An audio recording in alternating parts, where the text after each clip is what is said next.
शरण्यम् नारायणं नमस्कृत्यं नरं चैव नरोत्तमम्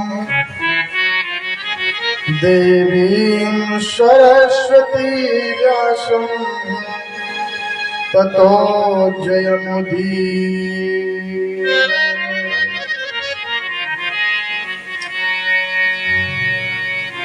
सर्वमंगलमांगल्ये और शिवे सर्वार्थ-साधिके शरण्ये त्र्यंबके गौरी नारायणी नमोस्तुते।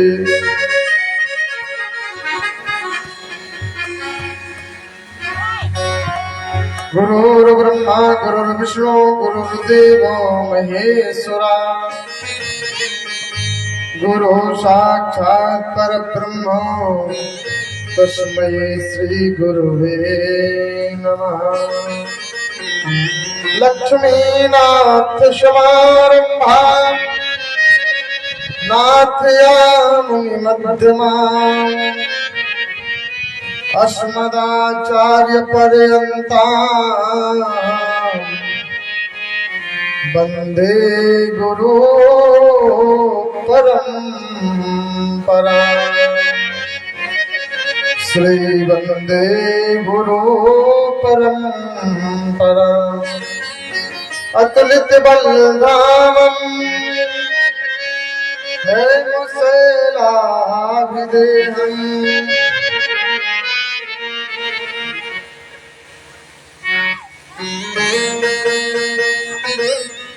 धनुजबलकृशानम् ज्ञाननामग्रगण्यम् सकलगुणनिधानम् वानराणामुधीशम् रघुपतिप्रियभक्तम् वातजातं नमामि। श्री राधा माधव के चरण अर्जुन पद बारंबार आय विराज हो कंठ पर सुराखो लाज हमार सुराखो लाज हमार। बोलिए भगवान भगवान की जय। आइए भागवत की इस भागीरथी में अवगाहन करने से पहले भगवान के नाम संकीर्तन में अवगाहन करें। तत्पश्चात फिर जैसी प्रभु की इच्छा वैसे कथा की ओर प्रस्थान करेंगे। कि सीताराम हनुमान सीताराम हनुमान सीताराम हनुमान सीताराम हनुमान सीताराम हनुमान सीताराम हनुमान सीताराम हनुमान सीताराम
भक्तवत्सल भगवान की जय।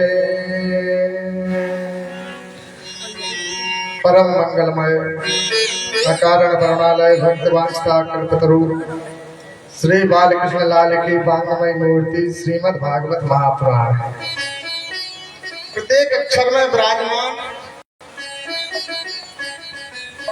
श्री राधा रानी की वांगमय मूर्ति को कोटि कोटि वंदन। कथा के परम रसिक आनंद बलवंत श्री हनुमंत लाल जी महाराज के चरणों में कोटि कोटि वंदन।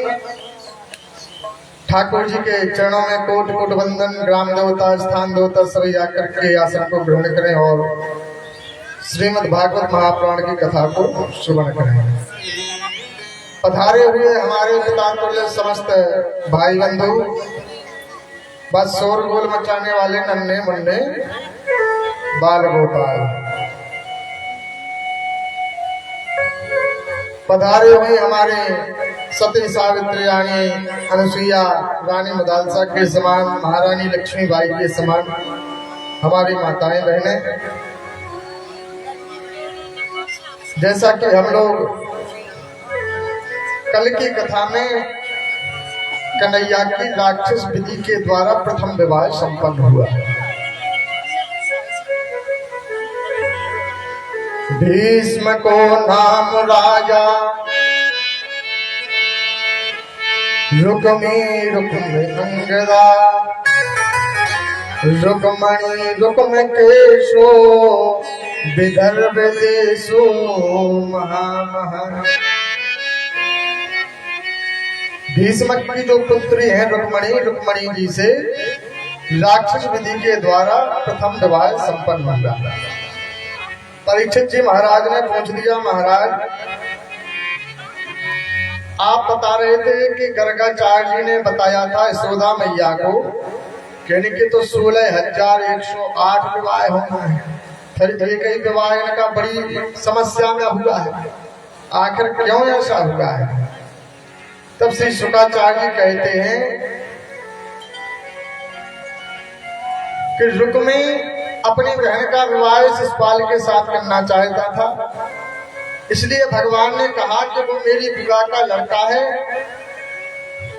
और मैं यदि सामने गया तो वहां पर रुक्मणी भी बरमाला हमारे गले में डाल देगी तो वहां पर बुराई पैदा हो जाएगी, बुराई पैदा हो जाएगी। रुक्मणी जी को माला हमारे गले में ही डालना है, क्योंकि रुक्मणी साक्षात लक्ष्मी का स्वरूप है। जिस प्रकार से सीता की पृथ्वी से उत्पत्ति है, उसी प्रकार से रुक्मणी जी की पुष्प से उत्पत्ति है।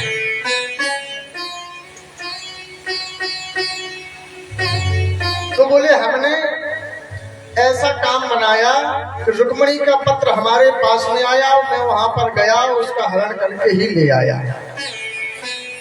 और जब मेरी बुआ पूछेगी क्यों लाला तूने ऐसा क्यों किया, तो हम उनको एक पत्र बता देंगे कि हमारे पास में पत्र आया था एक गुप्त, और इसलिए मैंने किया है, मुझे मालूम नहीं है किसके साथ में विवाह हो रहा है। महाराज समय बनता है, शिशुपाल की बारात वापस हो जाती है। शिशुपाल दंत वक्रः, महाराज भगवान विष्णु के जो पार्षद थे जय और विजय, एक जन्म में तो हिरण्याक्ष और हिरण्याकश्यप हुए, दूसरे जन्म में महाराज रावण और कुंभकर्ण हुए, तीसरे जन्म में शिशुपाल और दंतवक्र हुए। आज दंतवक्र ने भी विचार लगाया कि हमसे बड़ा कोई भगवान नहीं हो सकता है, सारे संसार के भगवान हम ही हैं। दंतवक्र ने नकली हाथ लगवा लिए दो और स्वयं अपने आप को विष्णु मान बैठा। महाराज सभी राजा परेशान हो गए, हमारे कन्हैया गए और कन्हैया ने जाकर के अपने सुदर्शन चक्र को छोड़ा और गोविंदा नमो नमः कर शिशुपाल ने 99 गालियां प्रतिदिन कन्हैया को दिया करता है। जब इसका विवाह नहीं हुआ तो उसने विचार कर लिया था कि हम सबसे ज्यादा गालियां कन्हैया को ही देंगे। तो बुआ ने हाथ जोड़ दिए थे। कन्हैया ने कहा, बुआ वरदान मांगो, क्या चाहती हो? बोली, बस वरदान एक ही चाहते हैं कि तुम अपने इस भाई के 100 गालियां माफ कर देना। कन्हैया बोले, देखो 99 गालियां माफ है, वो स्वामी जिस दिन ये दे देगा गाली, उस दिन इसका भी गोविंदाय नमो नमः कर देंगे। जब दंत वक्र मारा जाता है, इसे पता चलता है तब मेरा मित्र दंत वक्र भी मारा गया, तो इसने गालियां बकना प्रारंभ किया कन्हैया की राजसभा में पहुंच करके। कन्हैया बैठे रहे, धीरे धीरे, एक नहीं, दो नहीं, तीन नहीं, अनेक प्रकार से, तू चोर है, माखन चोर है, तूने गोपियों के साथ रास किया, तूने वस्त्रों को चुराया, तूने ऐसा किया, तूने वैसा किया। धीरे धीरे महाराज 99 गाली हुई और 99 के बाद में जैसे ही 100 हुई, कन्हैया ने सुदर्शन को छोड़ा और गोविंदाय नमो नमः कर दिया। प्यारे शिशुपाल का भी उद्धार हो गया। रुक्मणी मैया के यहाँ पर एक बालक निकला। अब मछुआरों ने कहा, इस बालक का मुझे क्या करना है? अब उसे सम्रासुर की रसोई की जो भंडार गृह बनाने वाली थी दासी, वो साक्षात कामदेव की पत्नी रति ही थी। महाराज, एक कैसी कथा है? परीक्षित जी ने हाथ जोड़ दिए। हाथ जोड़ करके पूछा, महाराज, रति कामदेव की पत्नी सम्रासुर के यहाँ पर रसोईया बन करके काम कर रही है, आखिरकार में ये कैसे हुआ? बोले, एक बार रति ने और कामदेव ने दोनों ने शिव की समाधि को जगाना चाहा, और जैसे ही समाधि खुली, इन्होंने जैसे ही काम रूपी अपने पुष्प बाणों को छोड़ा और जैसे ही हृदय वेदना हुई हमारे भोले बाबा की, और समाधि छूटी, तो जब से वो तीसर नयन उघारा और भयो काम चित्ते पत जल छारा। कामदेव जल करके राख हो गया। जैसे तीसरा नेत्र खुलता भोले बाबा का, तो कामदेव जल करके राख हो जाता है। प्यारे रति ने हाथ जोड़ दिए, महाराज, जिय बिन देह नदी बिन वारी, तो तैसे ही नाथ पुरुष बिन नारी। हम अपने पति के बिना तो रह नहीं सकते हैं, ये क्या कर दिया है? भोले बाबा बोले, देवी जाओ, चिंता मत करो, अभी तो नहीं, लेकिन द्वापर युग में साक्षात कृष्ण के पुत्र बनकर के तुम्हारे ही पति अवतार लेंगे, उनका भरण पोषण पालन करना। तुम जाकर के सम्रासुर की रसोई में और रसोईया बनकर के काम करना। आज वही रति आकर के सम्रासुर की रसोई को बनाती है। जैसे ही वो मछली में से बालक निकला, तो महाराज उसको लेकर के भरण पोषण पालन किया। प्रद्युम्न जी बड़े हो जाते हैं। प्रद्युम्न जी को पता चला कि हमारे पिताजी का बहुत बड़ा दुश्मन है और मेरा हरण करके लाया था। प्रद्युम्न जी ने अपने बाणों को चलाया और सम्रासुर का गोविंदाय नमो नमः कर दिया। रति ने अपने पति के साथ में पुनर्विवाह करके और स्वर्गारोहण कर जाते हैं। वाह महाराज, परीक्षित जी ने पूछ दिया, महाराज अगर ऐसे ब्याह होंगे तो 2, 4, 10 दिना 20 दिना तो लगा ही जाएंगे। कोने का ब्याह है? बोले 16,108 ब्याह है।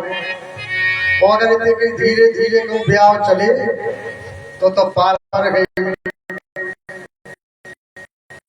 बैठे तरह। बोले भक्तवत्सल भगवान की जय। आज हमारे परीक्षित जी महाराज ने पूछ दिया कि महाराज फिर इनके और विवाह कैसे हुए, इनके विवाह के बारे में बताओ मुझे। मणि को मांगा है तो 17 जितने कन्हैया से बुराई कर दी। वहां से भाग करके आया और अपनी पत्नी से बोला, देवी हमें तो कन्हैया को मणि नहीं देना, कन्हैया द्वारकाधीश मणि को मांग रहे थे, हम नहीं देंगे मणि को नहीं देंगे हम। आज अपनी मणि को गले से उतार करके ठाकुर जी के सिंहासन में पधरा दिया।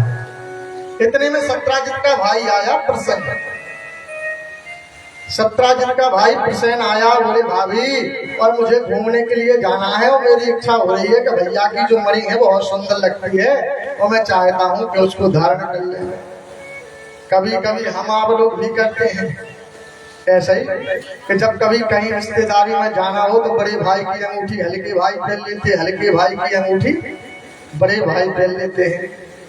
तो आज समय बना राजन, भाभी ने कहा देवर जी यदि तुमको जाना है तो ठीक है और ये मणि हमारी जो है इसको धारण कर लीजिए। आज मणि को प्रसन्न ने पहरा और पहन करके जंगल में शिकार खेलने के लिए चले जाते हैं। जंगल में शिकार खेलने के लिए प्रसन्न गया और जाकर के महाराज रास्ते में जैसे ही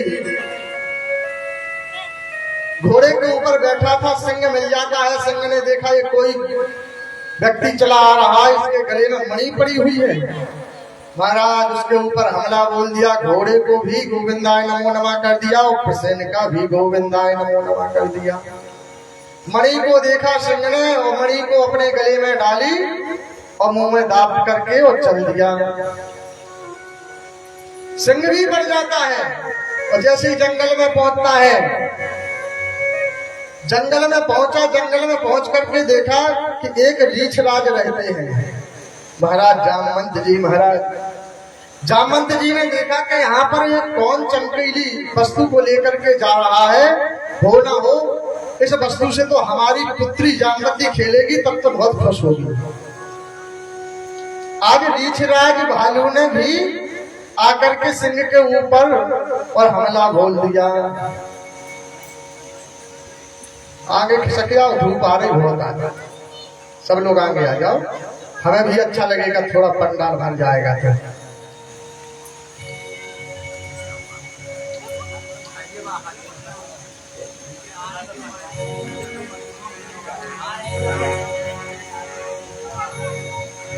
बोले भक्तवत्सल भगवान की जय।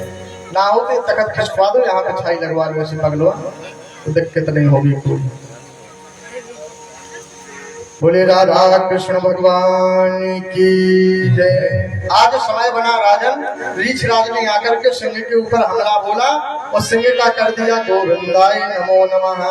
वो मणि ले जा करके और अपनी बेटी जामवती के पलने में उसको लटका दिया। जामवती जी बहुत खेलती हैं उस मणि से, बहुत खेलती हैं। एक दिन की बात समय बना राजा, तदस्तु में सर्वम सत्राजितेन वै श्रवम दोषेन वै सर्वः द्वारिकाधीश योगताम। महाराज समय बना राजन और सत्राजित को पता चला कि एक नहीं 2 दिन 3 दिन हो गए, हमारा भाई का पता नहीं चल रहा, समयम तक मणि को पहन करके गया है। अब कह तो कुछ नहीं सकता अपनी पत्नी से, बोला सुनो देवी एक बात बताएं हम तुमको। बोले बताओ। बोले किसी से कुछ कहना नहीं। बोले हम किसी से नहीं, कि स्वामी तुम्हें तो पता ही है हम तो कभी किसी से बात। बोले नहीं बिल्कुल ये बात ऐसी है कि किसी से कह मत देना। बोले हम किसी से कुछ कहेंगे नहीं, आज तक कोई बात हमने कही है किसी से? बोले हाँ कही तो नहीं है किसी से, ना कहना है। बोले मुझे लगता है कि जो तुम्हारा देवर है प्रसेन, हो सकता है कि कन्हैया ने उसे मरवा दिया है और मणि को उसने छीन लिया है। देवी बोली ऐसा भी कर दिया उसने? बोले हाँ हाँ। बोले मुझे पूर्ण विश्वास है, क्योंकि एक दिन राजसभा में उसने मुझसे मणि मांगी थी और मैंने मना कर दिया था, इसलिए मुझे यही लगता है कि मणि को उसने छीन लिया है और भाई का वध कर दिया है या भाई को पकड़ के रखा है। अब महाराज सत्राजित के यहाँ पर एक नौकरानी आई, काम करने वाली, रसोईया बनाने वाली। जैसे नौकरानी आई बोली देवी, अब महाराज एक श्राप है स्त्रियों के पेट में कोई बात पचती नहीं है। अगर बात कोई ऐसी गुप्त हो जाए तो बस समझ लो बलबूला से उठते उस पेट में। हाँ, जिस प्रकार से भगवत टाइप की नहीं उठती, जी लगती कि बमन कर दे किसी भी चीज का, मतलब पलटी कर दे।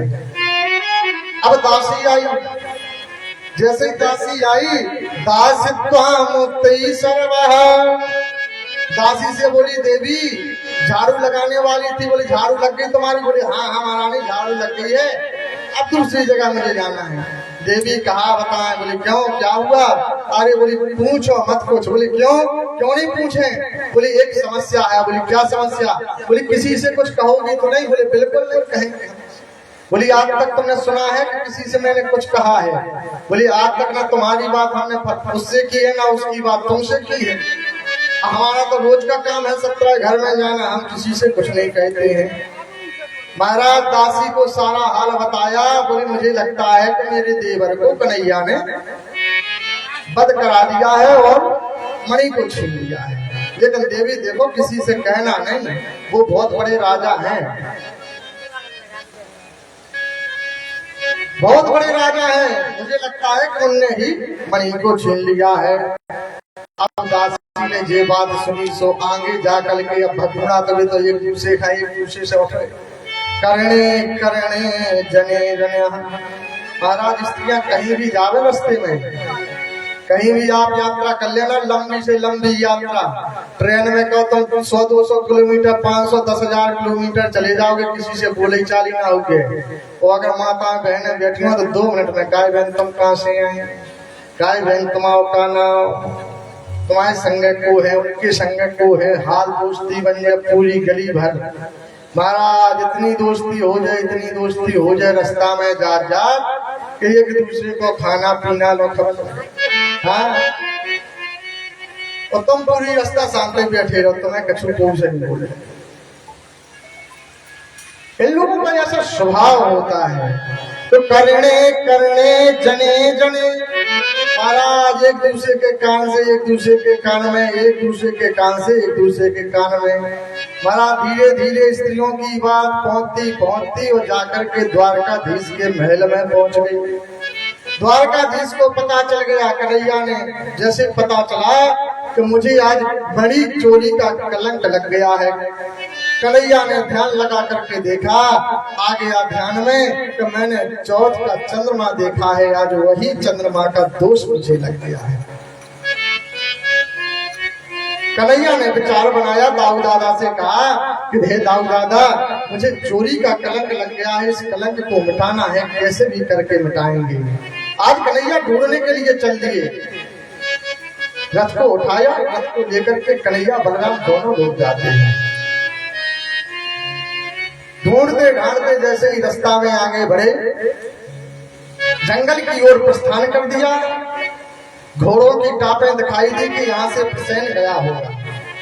आगे जाकर के वहां पर युद्ध दिखाई दिया कि घोड़े का और सिंह का और मनुष्य के भी पैर दिखाई दिए, तो हो सकता है यहाँ पर प्रसेन का, घोड़े का और सिंह का युद्ध हुआ है। फिर सिंह के पैर दिखाई दिए जंगल में, उस पैरों के सहारे कन्हैया आगे बढ़ गए। आगे बढ़ करके देखा कि रीछ के पैर और सिंह के युद्ध हुआ। आगे चल करके रीछ के पैर दिखाई दिए, कन्हैया पीछे पीछे चले जाते हैं, उन्हीं पैरों के निशानों को देखते देखते और जाकर के जामवंत जी की गुफा में पहुंच गए। जामवंत की गुफा में जैसे पहुंचते हैं तो वहां पर जैसे मणि को लटका हुआ देखा, जामवती के पलने में मणि को खींचना चाहा। बेटी चिल्लाई, पिताजी पिताजी देखो ये कोई आया है, काला काला पुरुष बंसी को लिए है और मेरी मणि को खींच रहा है, छीन रहा है, मेरे खिलौने को ले जाएगा, मेरे खिलौने को ले जाएगा। असमदाम भई सर्वं तेषां विभर्जिते मया। आज जामवंत जी महाराज आ जाते हैं, बेटी ऐसे कैसे ले जाएगा, जो भी मणि को लेगा पहले मुझसे युद्ध करेगा तब ले जाएगा इसे। यदि मुझसे जीत जाएगा तो ही मणि को ले जाएगा, नहीं तो नहीं ले जा सकता है। आज जामवंत जी आए, बोले क्यों पुरुष कौन हो तुम? कन्हैया ने बताया मैं द्वारका का राजा द्वारकाधीश हूँ और मेरी मणि तुम्हारी बेटी के पालने में है, इस मणि को वापस करो, मुझे कलंक लगा हुआ, मुझे वापस देना है। जामवंत जी बोले ऐसे थोड़ा सी देंगे, मैंने बहुत मेहनत करके इसे प्राप्त किया है। पहले तुम्हें मेरे साथ में युद्ध करना होगा। यदि तुम जीत जाओगे तो ही हम तुम्हें मणि को देंगे। कन्हैया बोले ठीक है भैया, हम युद्ध करने के लिए तैयार हैं। महाराज दोनों का मल्ल युद्ध हुआ। युद्ध होते होते 2 सप्ताह वही सर्वम हरा 27 दिन तक युद्ध हुआ।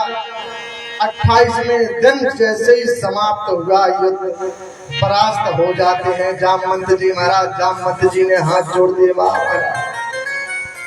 त्राहिमाम शरणापन्नम, मैं समझ गया हूं कि आप ही राम अवतार के ही कृष्ण आए हो, कि राम कृष्ण दो एक हैं, कि अंतर नहीं निमेष, और इनके नयन गंभीर हैं, और कृष्ण के चपल विशेष।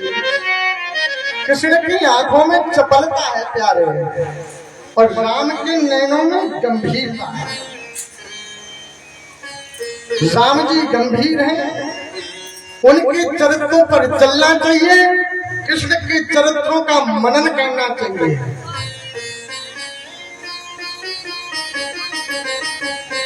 आज हाथ जोड़ देते हैं हमारे जामवंत जी महाराज, और ध्यान दिलाया हमारे कन्हैया